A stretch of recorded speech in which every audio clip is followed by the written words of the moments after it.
Mesdames, Messieurs, bonjour, le 12h sur les ondes de la 92.2 FM au sommaire.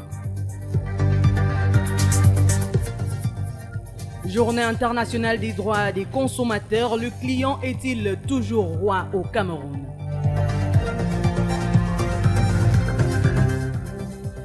Au Sénégal, les opposants Ousmane Sonko et Bassirou Diomaye Faye ont été libérés dans la soirée d'hier, jeudi 14 mars 2024. En sport, l'or sourit enfin à la Cameroun Olympique Team à Accra au Ghana.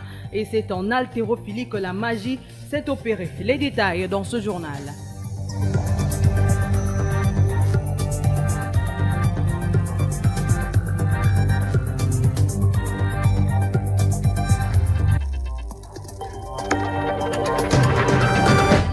« 92.2 FM. Mesdames, Messieurs, une fois de plus, bonjour. Vous êtes à l'écoute du journal de 12h sur Horizon 3 Radio avec à la présentation Merveille Ondela. Le Cameroun se joint à la communauté internationale ce jour pour célébrer la journée internationale des droits des consommateurs dans un contexte où les commerçants prêtent de moins en moins attention à leurs clients. L'on reviendrait à se poser la question de savoir si le client est encore roi au Cameroun. Et il s'exprime au micro d'Yvan Ameni. Les consommateurs camerounais se plaignent de plus en plus de ne pas bénéficier effectivement de leurs droits envers les commerçants. Sophie, consommatrice, extrait. Le client n'est plus roi maintenant, puisque maintenant tout le monde, quand tu arrives dans une boutique, même parfois pour qu'on te serve même, c'est tout un problème. Comme par exemple, dernièrement, je suis allée au pressing, j'arrive et demande mes habits, la fille commence à m'engueuler. C'est un monsieur qui a pris le poids ma marche en main, mais comment tu as engueulé maman comme ça? Parce que j'ai répondu au téléphone et dit allez causer là-bas. Du côté des responsables des espaces marchands, certains estiment que le client est victime de ses propres turpitudes. Benjamin, soudeur métallique, extrait. Ça se passe comment à nos jours? Moi, je jette. 92.2 FM. Outiller les étudiants sur les questions liées aux droits des affaires, tel est l'objectif du Business Forum que tient le groupe OHADA depuis hier, jeudi 14 mars 2024 à l'Université catholique d'Afrique centrale, ici même à Yaoundé. Les détails dans ce reportage signé Lucien Balambarga. La conférence de 2 jours qui s'est ouverte ce jour à l'amphithéâtre de l'Université catholique d'Afrique centrale était axée sur le thème « La société commerciale dans l'espace OHADA ». Avec un panel riche en expertise, il était question d'outiller les apprenants aux attitudes juridiques pour la création des entreprises. Il faut retenir que ce qu'ils apprennent dans les amphis, c'est un instrument, mais qu'ils vont devoir utiliser dans la pratique pour pouvoir implémenter cela. Donc c'était même l'objet de mon intervention, de leur montrer comment est-ce qu'ils pourront utiliser cet instrument-là qu'ils ont désormais, parce que voilà, tous là ont au minimum 3 ans de droit. Donc tout ça pour moi c'est un bagage qui aujourd'hui doivent être capables de capitaliser, pouvoir créer des sociétés commerciales. À l'heure où l'entrepreneuriat est fortement encouragé au Cameroun, de sur quoi la multitude des entreprises naissent, l'instant était également réservé aux canaux juridiques qu'ils doivent suivre pour mener à bien leurs projets. Comme on vous l'a dit pendant la conférence, pour ceux qui n'ont pas de moyens, c'est bien de commencer par la société en nom collectif. Ceux qui ont des moyens, société de capitaux. Il existe des textes juridiques, n'est-ce pas, qui doivent être appliqués et il faut exercer son activité professionnelle dans la légalité. Donc, il est important de le faire, sinon on est exposé à des sanctions pénales qui sont prévues. 2 journées de conférences consacrées aux problématiques importantes qui touchent aux droits afin d'édifier les jeunes entrepreneurs. Cette initiative cadre avec le contexte actuel parce que notre gouvernement promeut actuellement la politique de l'import-substitution. Donc il faudrait bien sûr qu'il y ait une manne ou alors une masse de jeunes porteurs d'entreprises pour pouvoir résorber, sinon réduire le taux d'importation. Donc pour cela, il faut créer des entreprises et pour créer des entreprises, il faut connaître tous les mécanismes, tout le formalisme qui gravite autour. En rappel, la conférence s'achève ce vendredi avec une thématique mettant en avant l'étudiant entrepreneur touchant aux droits des affaires. Augmenter ou réduire son âge ou pour avoir droit à certains privilèges dans la société, le phénomène prend de l'ampleur au Cameroun. Qu'en est-il concrètement? Élément de réponse avec vous, Alain Georges Ntepe. Le trafic d'âge au combat au Cameroun est le fait pour un citoyen de soit augmenter son âge et ou de le diminuer. C'est une action qui consiste à truquer les éléments de son identité afin que cette dernière ne corresponde plus à son identité réelle, c'est-à-dire le lieu et la date exacte de sa naissance. Le phénomène est récurrent dans les établissements scolaires et même professionnels pour réussir le difficile pari d'obtenir les diplômes. Dans le même sillage, lorsque l'âge est déjà dépassé, ces derniers font recours à la falsification de leur identité en vue de mettre, disent-ils, les chances de leur côté. De même, le phénomène est observable lors des concours administratifs au sein de la fonction publique. Plus grave, dans le milieu sportif, le récent scandale du sociétaire de Victoria United de Limbé qui a pris part à la 34e édition de la Coupe d'Afrique des Nations en Côte d'Ivoire, ainsi que la suspension de 62 joueurs appartenant à 16 des 19 clubs du championnat camerounais par la FECAFOOT corrobore ce fléau. Faudrait-il le rappeler? Couper son âge pour parler de manière triviale est puni par la loi camerounaise et rangé dans la catégorie de délit avec le vocable faux et usage de faux. À cet effet, l'établissement de l'acte de naissance au Cameroun suit un processus qui va de la naissance à 3 mois dans le centre d'état civil du Cameroun. Ceci dans le but d'éviter le phénomène d'acte de naissance sans souche.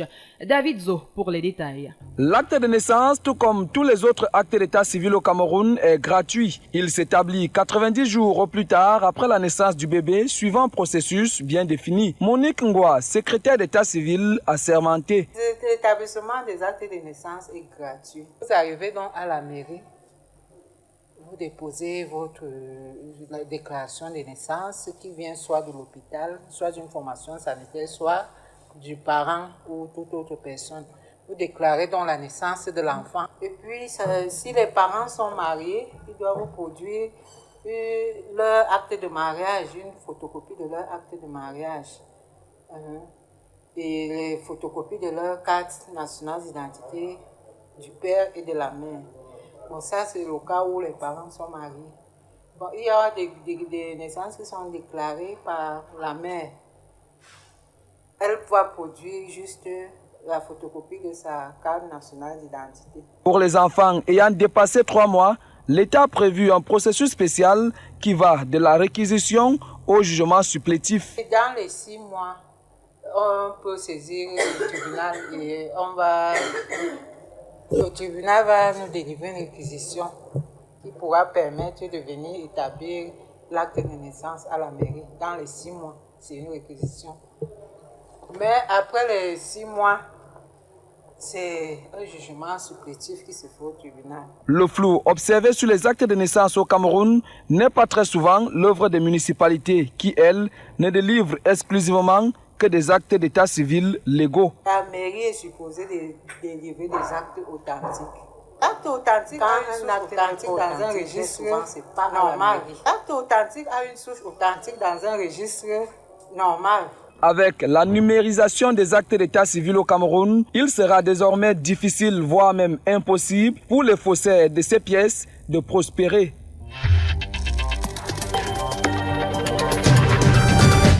« 92.2 FM.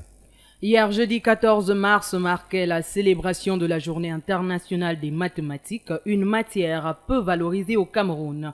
Notre reporter Emmanuel Nkwatangana nous parle de l'importance de cette filière dans ce reportage. C'est une discipline incontournable dans plusieurs domaines. La technologie, la médecine et les finances. Elle est étroitement liée à la vie quotidienne et à nos activités. Pour être plus factuel, les maths sont généralement appliquées dans nos bureaux, nos ménages, durant nos études, créer les outils technologiques pour se divertir et bien d'autres. En quelque sorte, jouent un rôle d'organisation dans la vie humaine. Les maths ont également un rôle primordial dans la croissance économique dans certains secteurs tels que la fabrication, l'énergie, les soins de santé, les services professionnels et commerciaux. Les compétences mathématiques sont impliquées dans de nombreux emplois et professions. Le créateur de mode doit calculer les proportions des formes et le coût du tissu. L'architecte, quant à lui, doit calculer les surfaces et résoudre les problèmes de construction par des opérations arithmétiques. Toute personne qui pratique les mathématiques s'efforce d'atteindre le résultat correct et rien d'autre. Les mathématiques jouent ainsi un rôle de renforcement de la conscience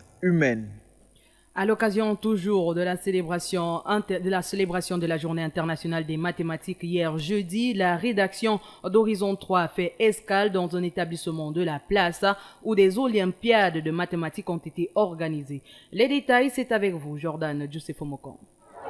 Ici au collège Monseigneur Henri Vieter, situé au camp Siglonkak, dans le premier arrondissement de la ville de Yaoundé, la journée mondiale des mathématiques est au cœur des activités. Aruna Djeptamvoui, enseignant de mathématiques, animateur pédagogique. Ici au collège Monseigneur Henri Vieter, c'est l'occasion d'encourager l'esprit de compétitivité. Pour être au centre de la célébration cette année, l'école catholique met à l'épreuve les élèves avec des olympiades de mathématiques. Je m'appelle Tonfozo Missy Joy Sarah, élève en classe de terminale C. De mon côté, l'épreuve se passe très bien, mes impressions sont très bonnes.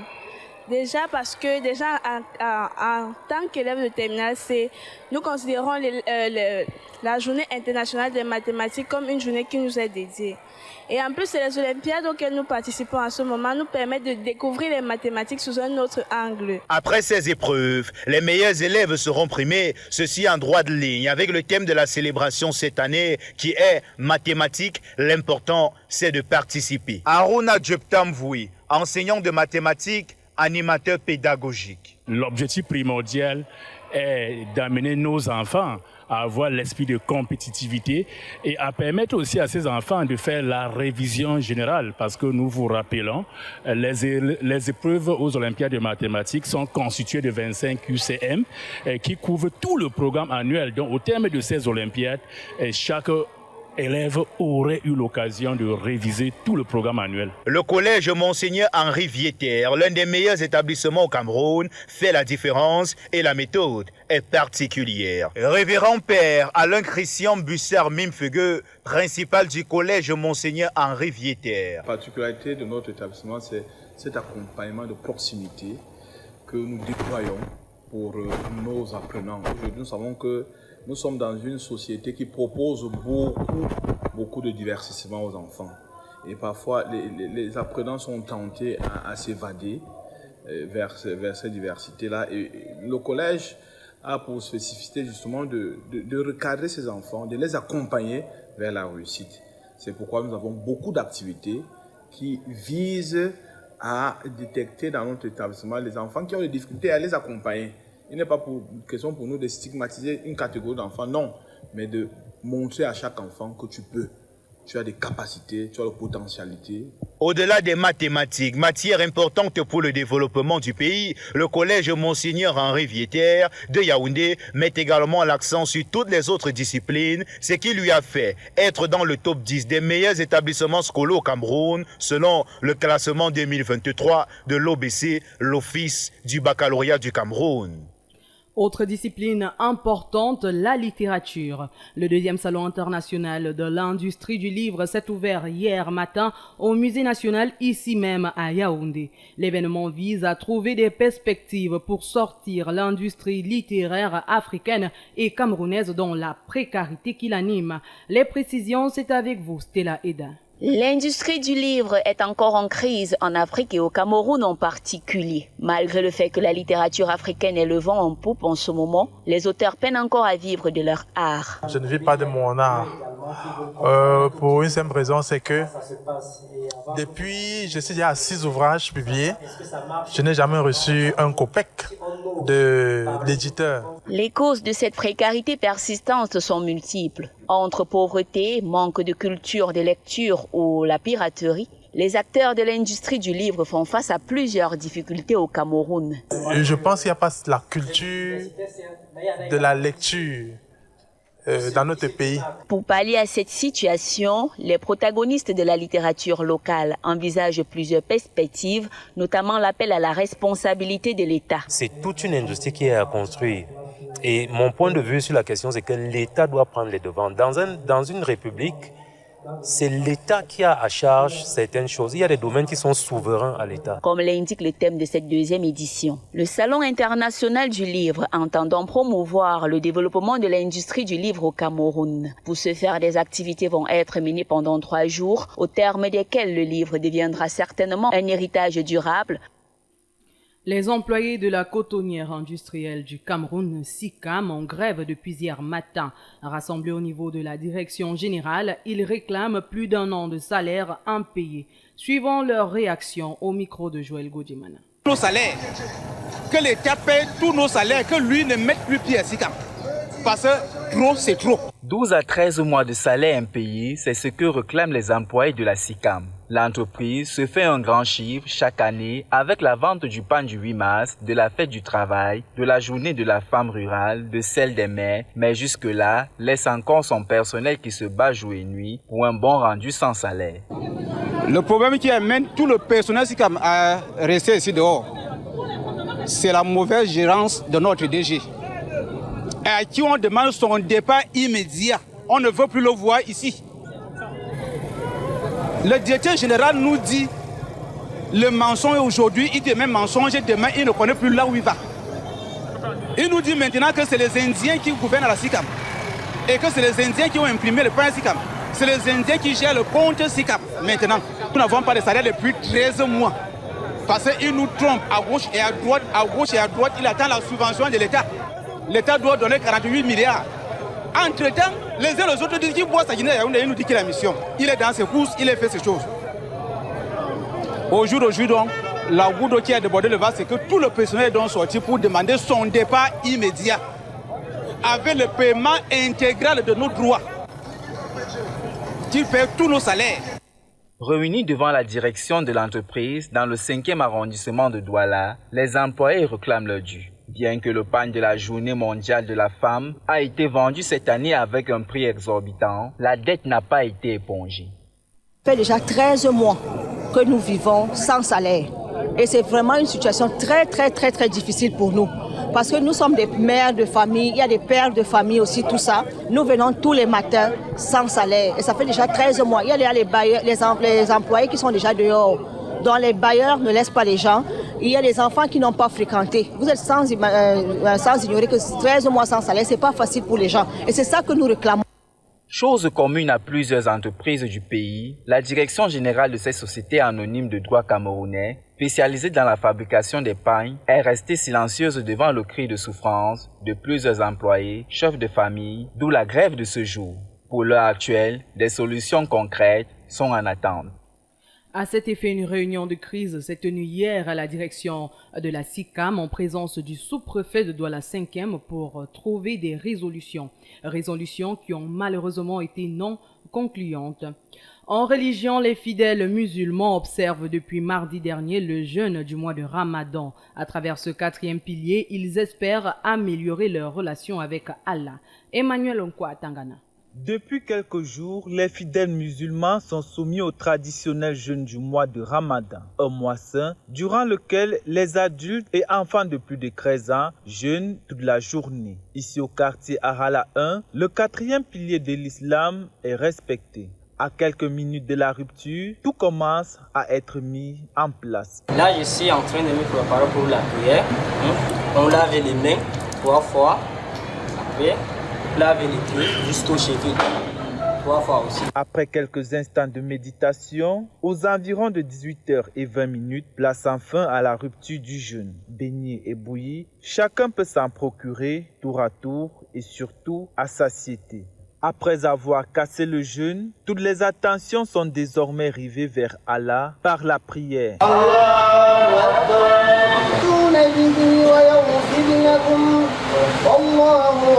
Après cette prière, s'inscrit un autre moment de partage. C'est avec du sourire et en communion que plusieurs se sont rassemblés chez le chef de famille, tous réunis autour d'un bon bouillon.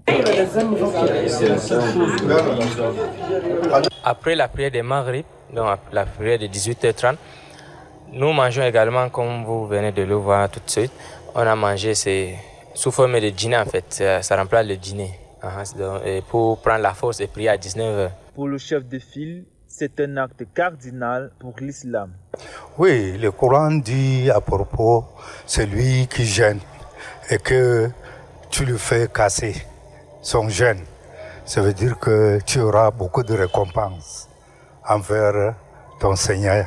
Donc il faut absolument accueillir les gens et faire l'effort vraiment pour demain. Pendant un mois, les musulmans devront vivre cette période afin de faire un avec Allah, Inch'Allah.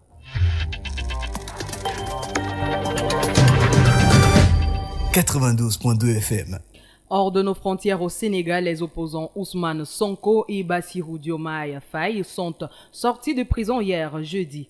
Et au Burkina Faso, 500 000 personnes vivant sous blocus n'ont pas eu accès à l'aide humanitaire en 2023. Les détails de l'actualité internationale, c'est avec Madeleine Mbandon. Au Sénégal, l'opposant numéro 1 du pays, Ousmane Sonko, et son fidèle lieutenant et candidat à la présidentielle du 24 mars, Bassirou Diomaye Faye, ont quitté la prison de Cap Manuel jeudi soir. En moins d'une heure, la nouvelle de leur libération a transformé la capitale en une gigantesque fête. Dès le départ de la prison, le convoi de dizaines de véhicules a pris la route vers la cité Cœur-Gourgui, le quartier de Dakar où habite Ousmane Sonko, créant ainsi un embouteillage géant et une manifestation spontanée. Sur le trajet, des centaines de personnes, bracelets lumineux aux couleurs du PASTEF au poignet et drapeau du Sénégal à la main, sont descendus dans les rues et ont acclamé, à coups de klaxon ou en criant de joie, les opposants. Bassirou Diomaye Faye avait été arrêté en avril 2023 pour outrage à magistrat après un post Facebook. Il a passé près d'un an en prison.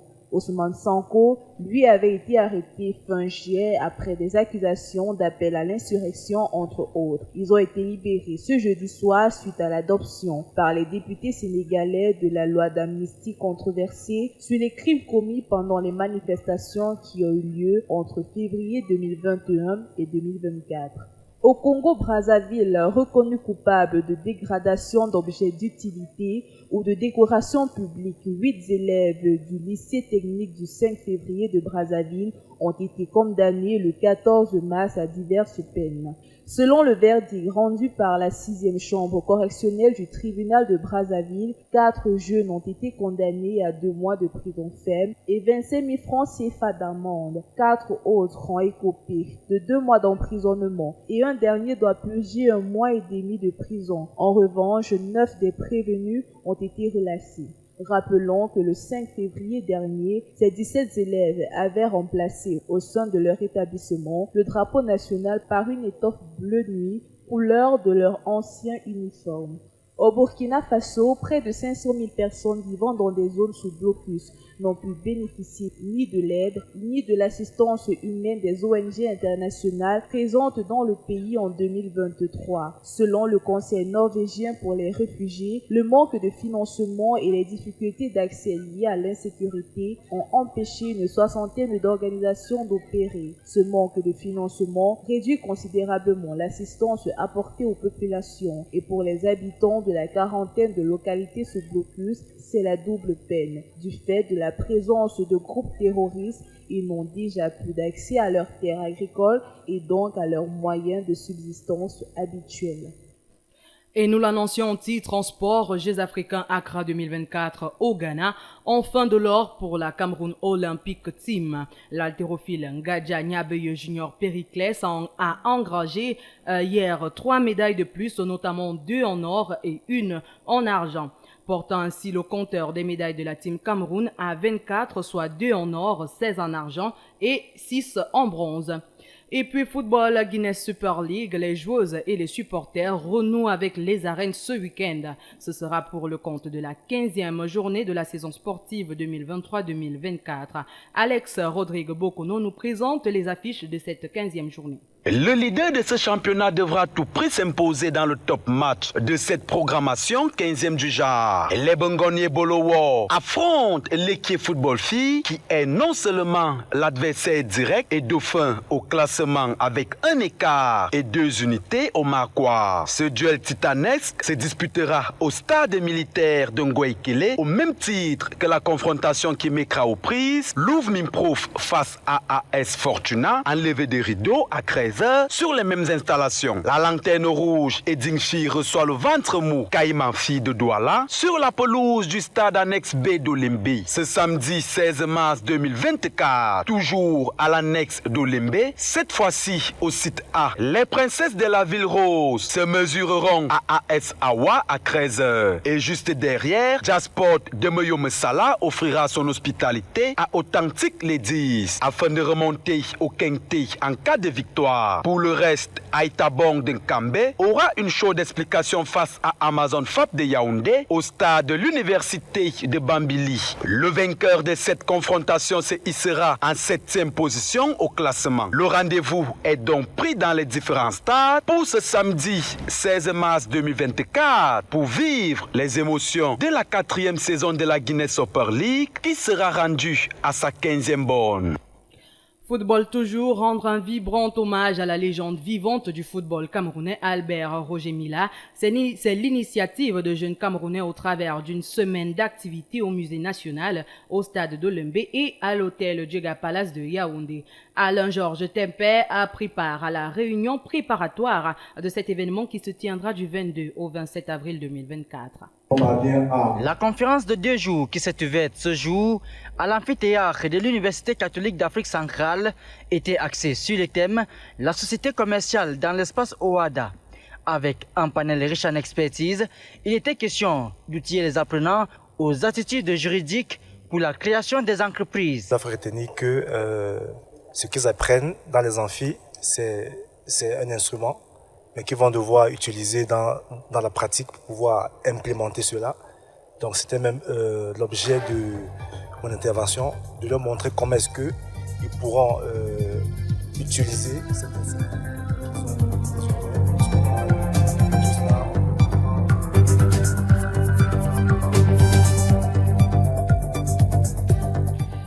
Voilà, nous nous excusons pour ce désagrément. L'homme a créé la machine et la machine peut parfois faire à sa guise. Voilà qui met un terme à ce journal, l'essentiel à retenir.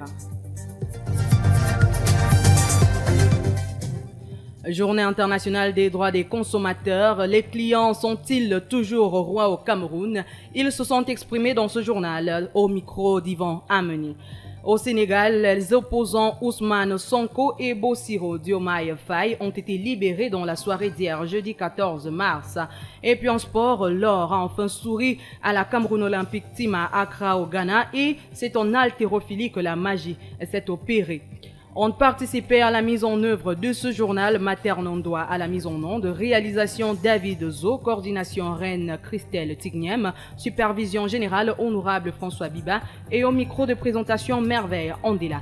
Les programmes se poursuivent sur Horizon 3 Radio.